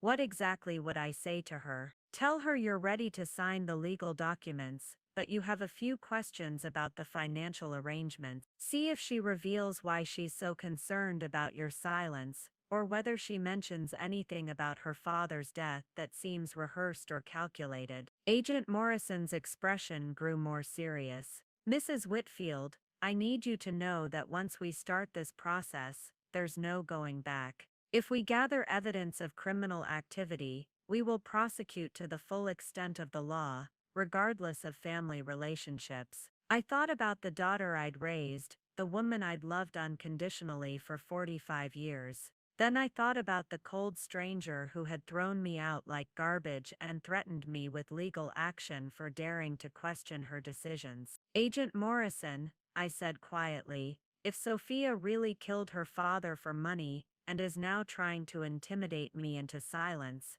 then she stopped being my daughter. The moment she made those choices, I clipped the recording device to my collar and picked up my phone to call the woman who had given birth to, raised, and apparently no longer knew it all. It was time to find out who my daughter really was, and what she was capable of doing to protect her stolen fortune. The recording device felt like it weighed 1,000 pounds against my chest as I dialed Sophia's number from the secure location.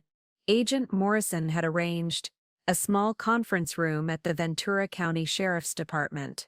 Detective Santos sat across from me, monitoring equipment I didn't understand, while Agent Morrison paced behind her, occasionally making notes on a legal pad. Remember, Agent Morrison had coached me, act natural. You're a mother who's had time to think about the legal documents and decided to be practical. Don't push too hard for information, but if she volunteers details about timing or motivations, let her talk. My hands trembled as Sophia's phone rang once, twice, 3 times. Part of me hoped she wouldn't answer, that I could postpone this moment of truth indefinitely. But on the fourth ring, her familiar voice came through the speaker. Mother, I was wondering when you'd call. Even through the phone, her tone carried that same cold efficiency I'd come to associate with the stranger wearing my daughter's face. There was no warmth, no inquiry about my well-being, no acknowledgement that she'd thrown her 70-year-old mother into homelessness less than a week ago. Hello, Sophia. I've been thinking about our conversation and the documents Mr. Kessler showed me. And the single word was delivered with the impatience of someone who had more important things to do than talk to family members. I could hear keyboard clicking in the background. She was multitasking even during this call. I think you're right. I need to be practical about my situation rather than emotional. The typing stopped. I'm glad you've come to that realization, Mother. It really is the best approach for everyone involved. I do have a few questions about some of the details, though, just to make sure I understand everything correctly before I sign. A pause. What kind of questions? Agent Morrison nodded encouragingly from across the room. I took a deep breath and tried to sound like a confused elderly woman, rather than someone fishing for evidence of murder. Well, the timing seems very fast. Mr. Kessler mentioned that certain aspects of the estate distribution were time-sensitive, but I don't understand why everything has to be resolved so quickly. Another pause, longer this time. Mother, these are complex financial matters. The longer things remain unresolved, the more complicated they become from a tax and legal standpoint. But your father just died a week ago. Don't these things usually take months to sort out? Not when they're properly planned in advance. The response came out too quickly, too defensively. Alexander was very thorough about his estate planning. He wanted to ensure smooth transitions with minimal delays or complications. Detective Santos looked up from her monitoring equipment and raised an eyebrow. Even I could hear how rehearsed Sophia's explanation sounded. That's wonderful that he was so organized, I said carefully. It must have taken a lot of planning to get everything arranged so efficiently. Did he discuss these arrangements with you beforehand? Of course he did. We had numerous conversations about his wishes for the estate distribution. He was very clear about his intentions. When did you have these conversations? I don't remember him mentioning any changes to his will or estate plans. Another pause. I could practically hear Sophia's mind working, calculating how much to reveal. Mother, Alexander and I discussed many things that didn't concern you. Our business relationship had evolved significantly in recent years. Business relationship. She was talking about her relationship with her father like a corporate partnership. I didn't realize you had a business relationship. I thought you worked in art galleries. People change, Mother. People grow. Alexander recognized my potential and began involving me in strategic planning for the company. Agent Morrison was scribbling notes rapidly. Detective Santos held up a finger, indicating I should keep pressing on this line of questioning. That's wonderful, sweetheart. When did he start involving you in business matters? Was this recent? Over the past year or so? He'd begun bringing me into discussions about succession planning, investment strategies, risk management. He valued my perspective on modernizing certain aspects of the business. Risk management. The phrase sent chills down my spine. What kind of risks had they been discussing? It sounds like he was really preparing you to take over significant responsibilities. Did he mention anything about health concerns, reasons why he might need to transfer authority sooner rather than later. The silence that followed stretched so long I wondered if the call had disconnected. When Sophia finally spoke, her voice had changed, become more guarded, more careful. "What exactly are you asking, Mother?" I just wondered if he'd been having health problems that made him want to get his affairs in order quickly. He was only 71. The stroke seemed so sudden. Heart conditions can be unpredictable. Alexander knew his health situation and planned accordingly. Agent Morrison was gesturing for me to dig deeper into this thread, but I could hear the warning in Sophia's tone. I was approaching dangerous territory. Of course, I just remember him seeming stressed in those last few weeks. All those late-night phone calls, the time he spent working from home instead of the office. I wondered if something was troubling him. What late-night phone calls? The sharpness in her voice was unmistakable. I'd touched a nerve. He was having a lot of conversations at unusual hours. I assumed they were international business calls, but he seemed upset after some of them. I heard him mention something about people changing terms or not keeping agreements. You were eavesdropping on his private conversations. The accusation came out like a slap. Sophia was trying to deflect attention from the content of those calls by making me seem like the one behaving inappropriately. I wasn't eavesdropping. I lived in the house. It was hard not to overhear when he was upset about something. What exactly did you overhear? There was something predatory in the question, like she was trying to assess how much I actually knew versus how much I was guessing. Just fragments, something about agreements and terms changing. He seemed to be arguing with someone about money or arrangements that weren't being honored.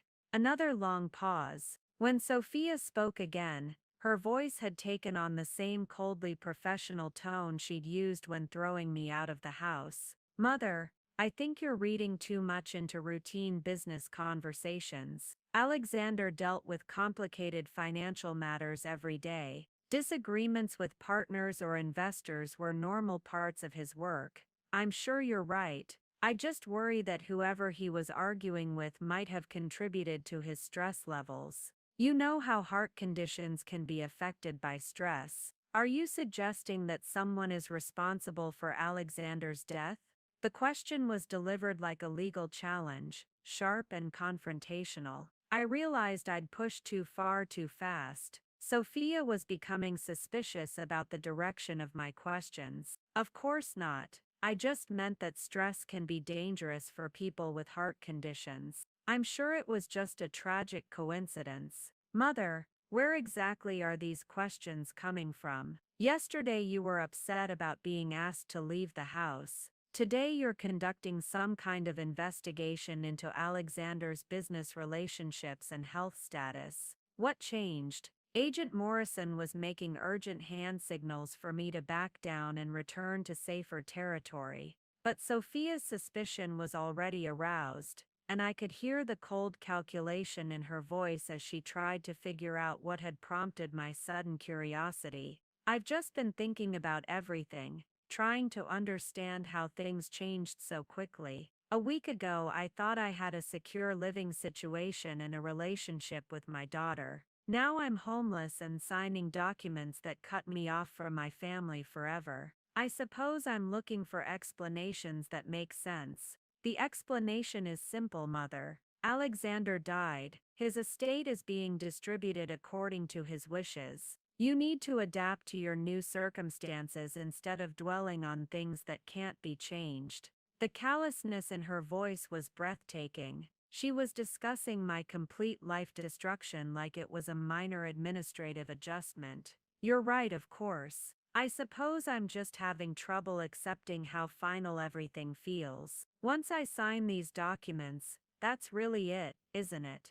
No more contact, no more family relationship, no more connection to Isabella and Gabrielle."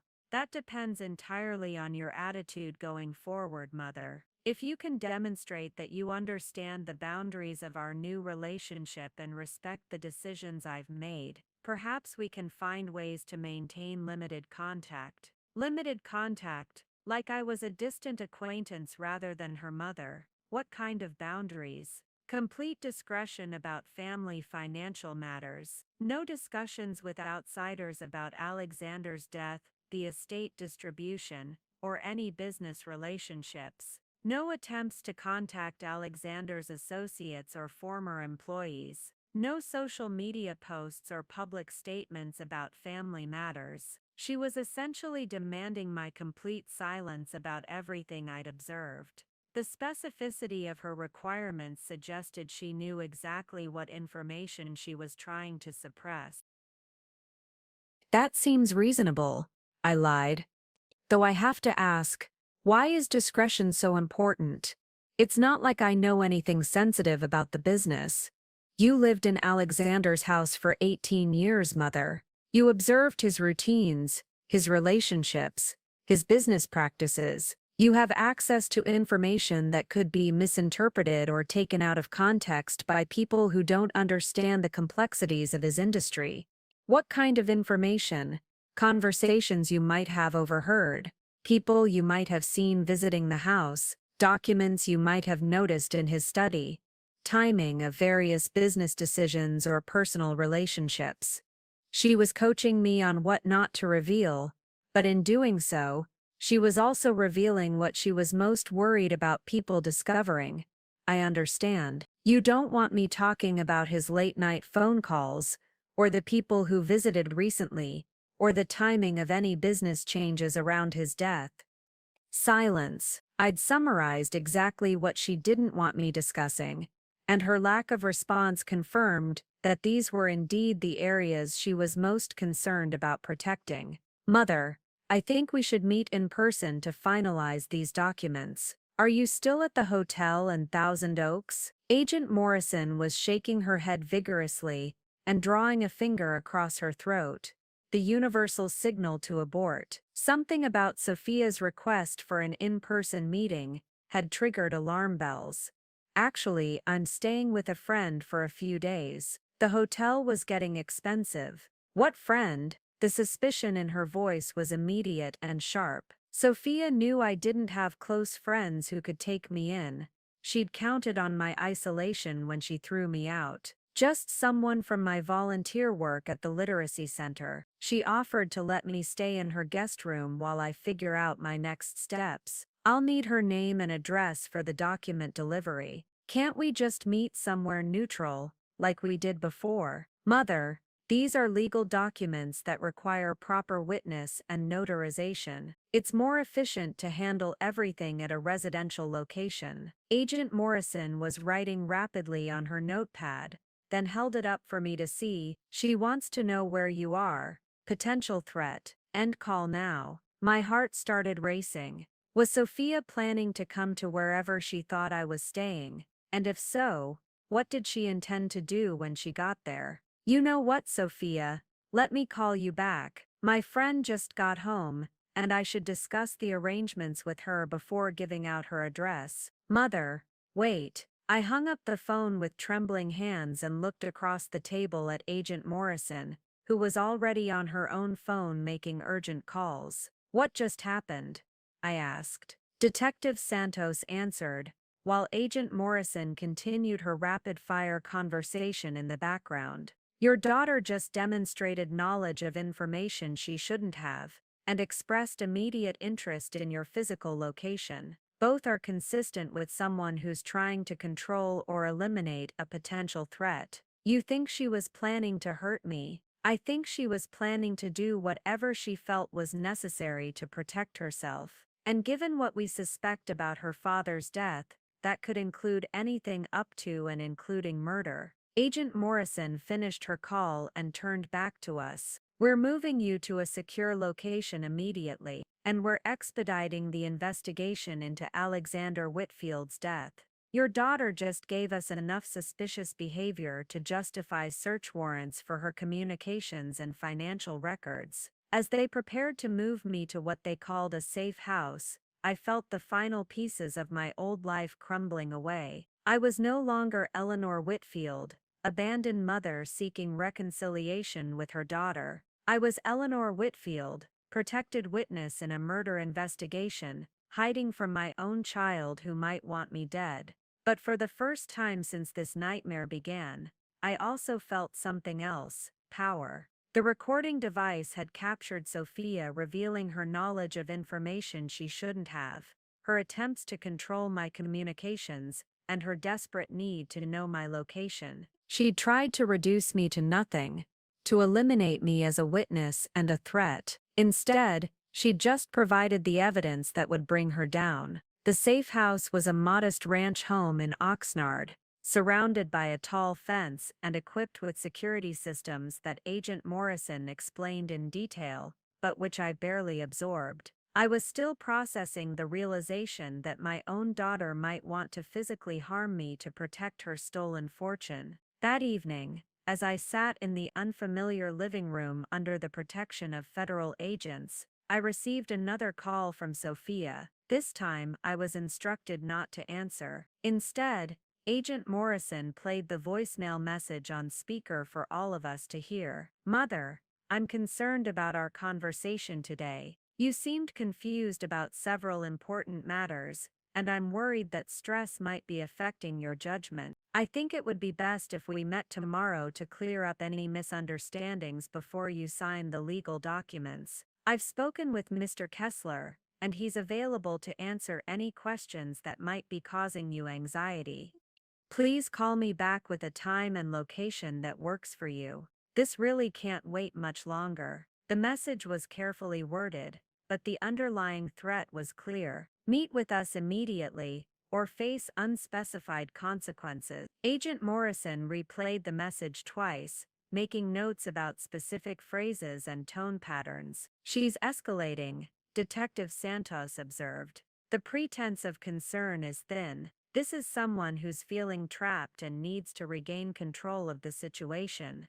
"What happens next?" I asked. "Next, we execute search warrants for her home, her office, her communications, and her financial records. We'll also be interviewing Alexander's doctor, his business associates, and anyone else who had contact with him in the weeks before his death."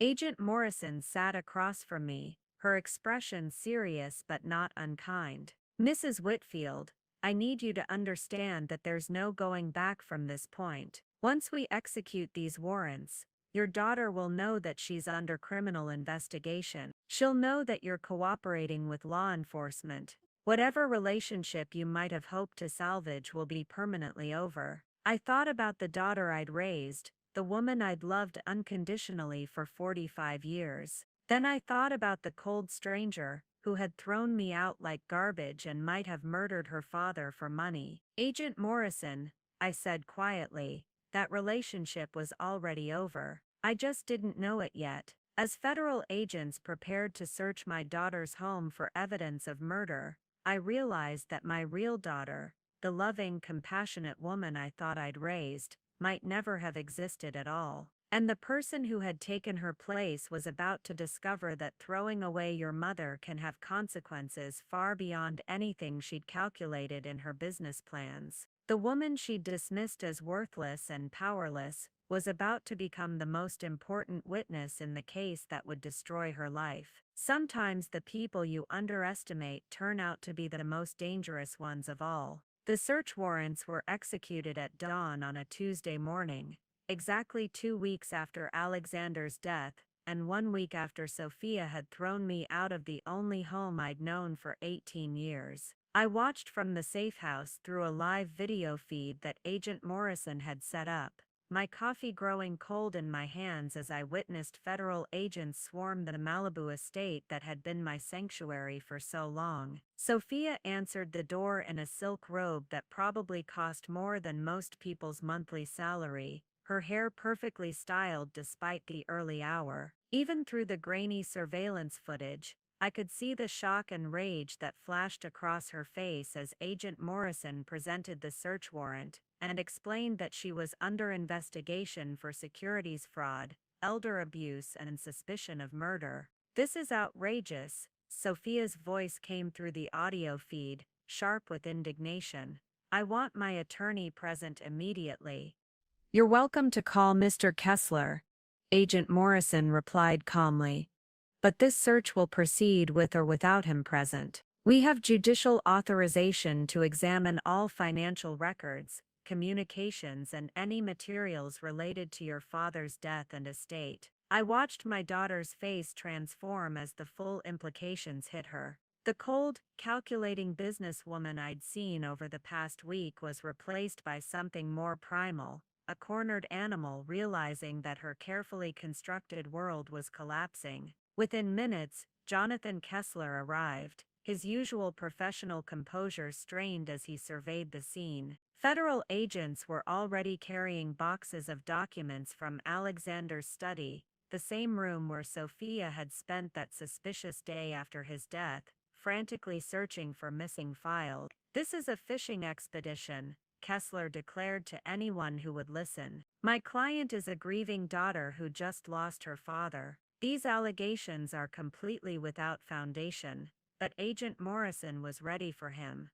"Mr. Kessler, we have recorded conversations in which your client demonstrates knowledge of information she shouldn't have, attempts to intimidate a witness, and shows suspicious behavior regarding the timing of her father's death.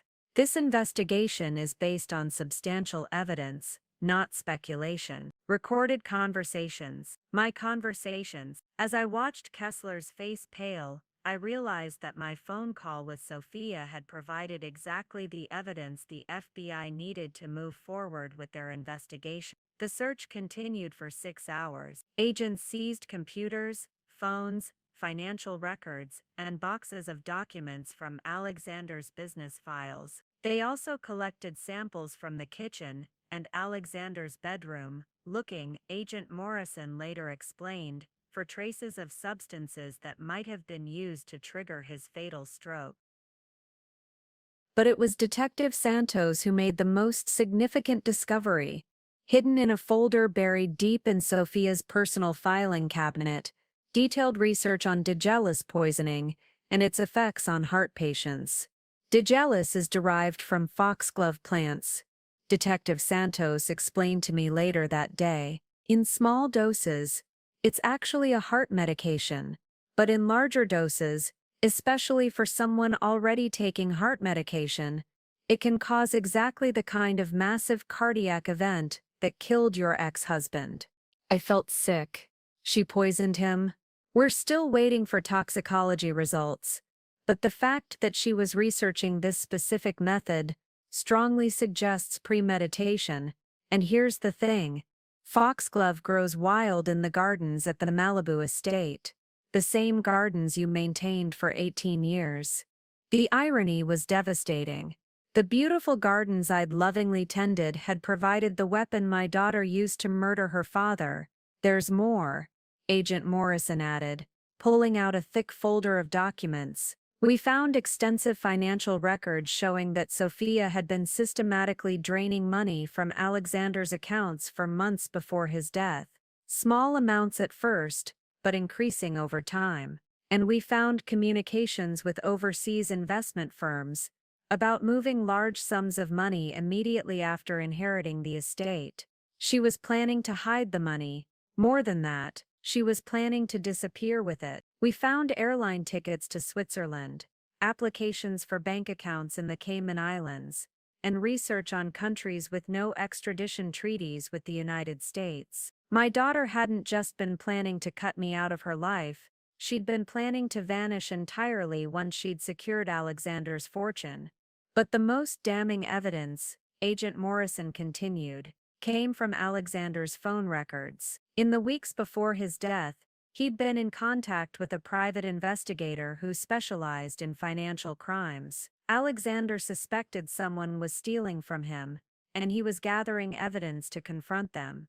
The pieces fell into place with horrifying clarity. Alexander's late-night phone calls, his stress, his mentions of agreements being broken. He'd discovered Sophia's theft and was preparing to expose her, so she'd killed him before he could act. The private investigator confirmed that Alexander had scheduled a meeting for the day after he died," Detective Santos added. "He was going to present evidence of the financial fraud and discuss pressing charges. Sophia's timeline was running out. That night, as I sat in the safe house trying to process the full scope of my daughter's crimes, Agent Morrison received a call that changed everything. "The toxicology results are back," she announced, her expression grim. Alexander Whitfield had lethal levels of Digelis in his system at the time of death. "This is now officially a murder investigation." Murder. My daughter was a murderer. The arrest happened the next morning. I watched through another video feed as Agent Morrison and Detective Santos arrived at the estate with federal marshals and local police. Sophia met them at the door, already dressed in an expensive business suit, as if she was heading to a board meeting rather than facing arrest for murder. "Sophia Whitfield," Agent Morrison announced formally. "You're under arrest for the murder of Alexander Whitfield, securities fraud, elder abuse, and witness intimidation." Even as they read her rights and placed handcuffs on her wrists, Sophia maintained her composure. She looked directly into the camera, knowing somehow that I was watching, and spoke clearly enough for the microphone to pick up her words. "This is all a misunderstanding that will be resolved quickly. My mother is clearly confused and has been manipulated by people who don't understand our family dynamics. Even facing murder charges, she was still trying to frame me as the problem." The trial began 6 months later. By then the case had become a media sensation. The beautiful art gallery owner who'd murdered her tech mogul father for his fortune, leaving her elderly mother homeless to eliminate her as a witness. Reporters dubbed it the inheritance murder, and filled courtrooms daily to hear testimony about greed, betrayal, and family destruction. I took the witness stand on a Thursday morning in February, wearing a navy blue suit that Agent Morrison had helped me choose, dignified but not expensive, conveying the image of a woman who'd lost everything rather than someone seeking attention or revenge. The prosecutor, a sharp woman named Jennifer Walsh, walked me through my testimony with careful precision. I described the sudden change in Sophia's behavior after Alexander's death, her cold efficiency in eliminating me from her life, her suspicious knowledge of estate details, and her apparent lack of grief over her father's passing. "Mrs. Whitfield," Prosecutor Walsh asked, "when you first called Detective Santos, what motivated you to share your observations about your daughter's behavior?" "I realized that I wasn't just being thrown out because I was inconvenient," I replied, looking directly at the jury. "I was being eliminated because I was dangerous to her plans." Everything I'd witnessed, the late-night phone calls, Alexander's stress, Sophia's immediate knowledge of financial details, her rush to silence me, it all made sense if she had something to hide about his death. "And what did you hope to accomplish by cooperating with the investigation?" I turned to look at Sophia, sitting at the defense table in an expensive dress, her expression carefully neutral. For a moment I saw a flicker of the child I'd raised, and my heart broke all over again. I hoped to find the truth about what happened to Alexander, and to make sure that if my daughter had committed crimes, she faced consequences for them. No one should be able to murder their parent and profit from it, no matter how much money is involved. Kessler's cross-examination was predictably brutal. He painted me as a bitter ex-wife and rejected mother, seeking revenge against a daughter who had simply made practical decisions about her inheritance. He suggested that my cooperation with law enforcement was motivated by spite rather than justice, and that my testimony was unreliable because of my emotional state. But the physical evidence was overwhelming. The Digitalist research, the financial fraud, the timeline of Alexander's investigation into the theft, the toxicology results, everything supported the prosecution's theory that Sophia had murdered her father to prevent him from exposing her crimes, and to inherit his fortune. The most damaging testimony came from Dr. Patricia Chen, Alexander's second ex-wife, who revealed that Alexander had called her the night before his death to discuss serious problems with Sophia, and his discovery that someone close to him had been stealing money for months. Alexander was heartbroken, Dr. Chen testified, tears streaming down her face. He said he'd trusted someone completely, and they'd betrayed that trust in the most fundamental way possible. He was planning to confront them the next day, but he never got the chance. The defense tried to argue that Alexander's death was natural,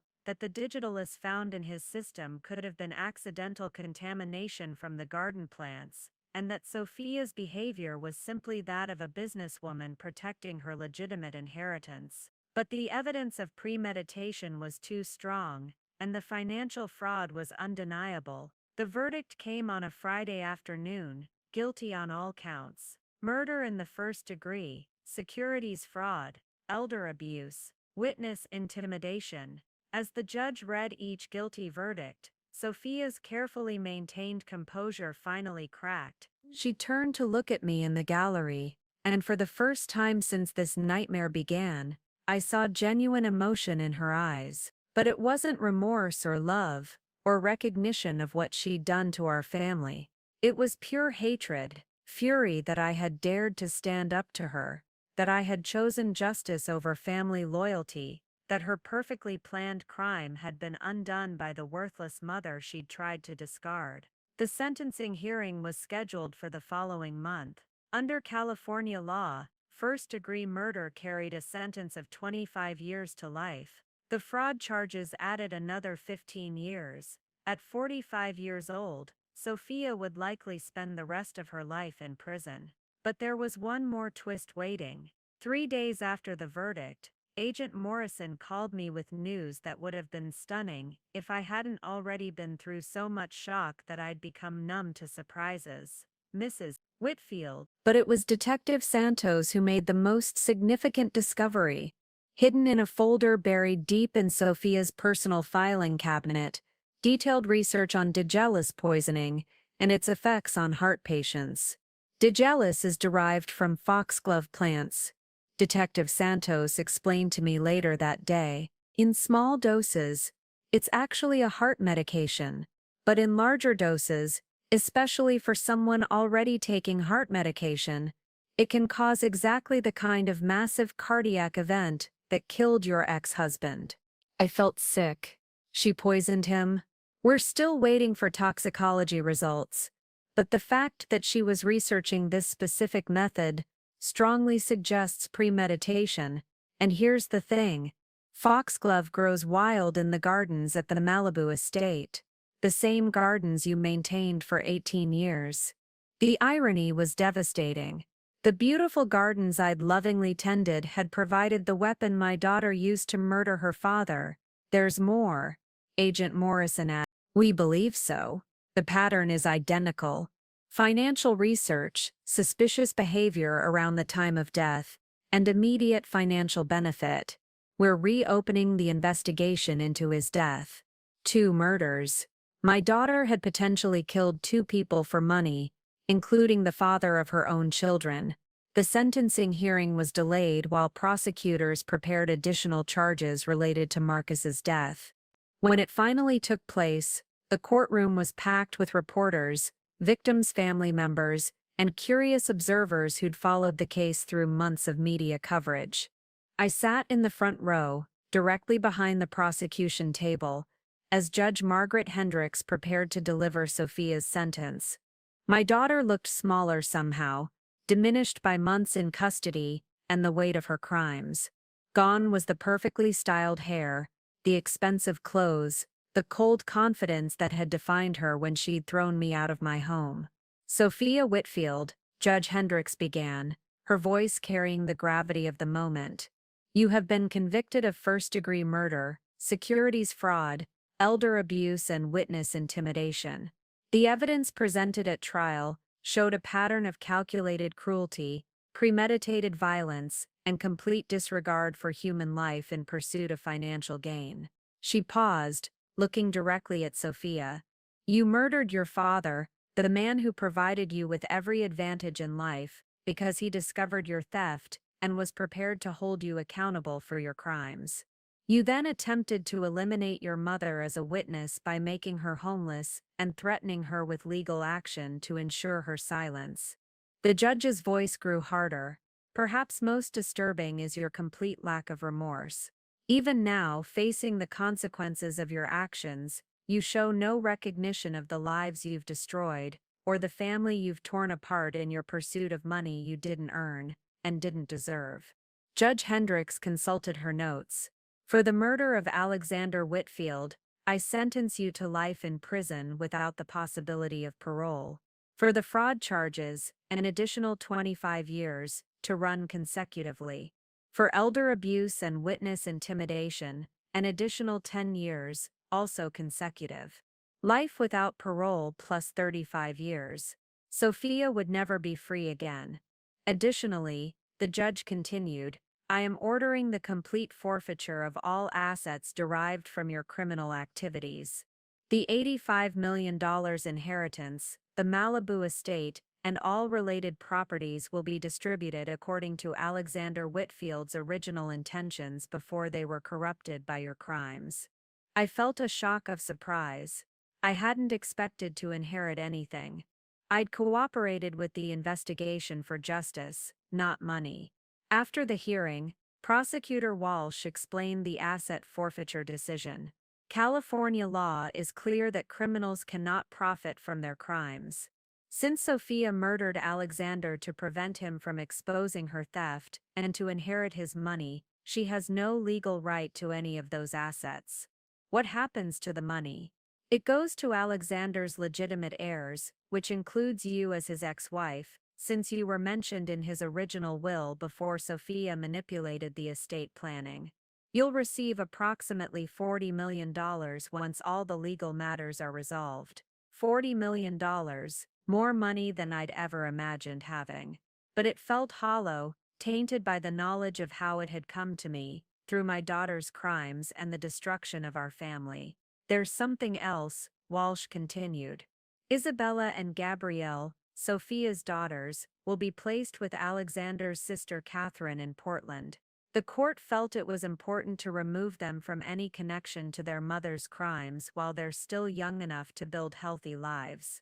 My granddaughters would grow up never knowing the truth about their mother, never understanding why their grandmother had disappeared from their lives. It was probably for the best, but it broke my heart in ways I hadn't expected. 6 months later, I stood on the deck of my new home, a comfortable house on the coast near Santa Barbara, with views of the ocean and gardens where I could grow anything I wanted except foxglove. The $40 million had been more than enough to secure my future, and I donated much of it to organizations that helped elderly abuse victims and supported families affected by financial crimes. I'd tried to visit Sophia once, 3 months after her sentencing. But when she was brought to the prison visiting room, she'd looked at me with the same cold hatred I'd seen at the trial, and said simply, "You destroyed my life. I will never forgive you for that." I'd left without saying a word, finally understanding that the daughter I'd loved was truly gone, if she'd ever existed at all. The woman in prison was someone else entirely, someone capable of murder for money, and incapable of recognizing the love and sacrifice that had shaped her entire existence. But as I sat on my deck watching the sunset over the Pacific, I felt something I hadn't experienced in years: peace. For the first time since my marriage to Alexander, I was truly independent. I had my own home, my own money, my own choices to make about how to spend my remaining years. The phone rang, interrupting my thoughts. The caller ID showed a number I didn't recognize, but I answered anyway.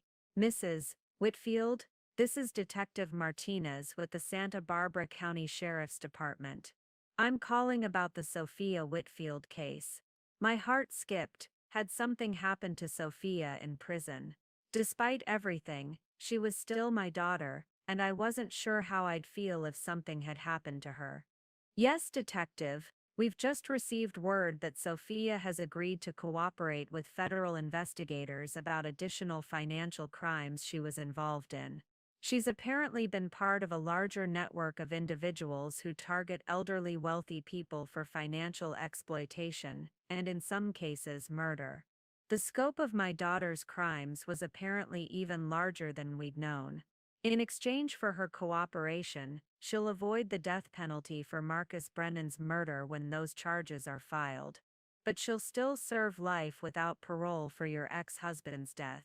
Is there anything you need from me? Not at this time. I just wanted to keep you informed, since you were such a crucial part of bringing her to justice. After I hung up, I returned to watching the sunset and thinking about the strange turns my life had taken. A year ago, I'd been Eleanor Whitfield, comfortable dependent, living in a borrowed house on my ex-husband's generosity and my daughter's tolerance. Today, I was Eleanor Whitfield, independent woman, living in my own home with the financial security to make my own choices about my future. The cost had been enormous, the loss of my daughter, my granddaughters, and any illusion of family security I'd once cherished.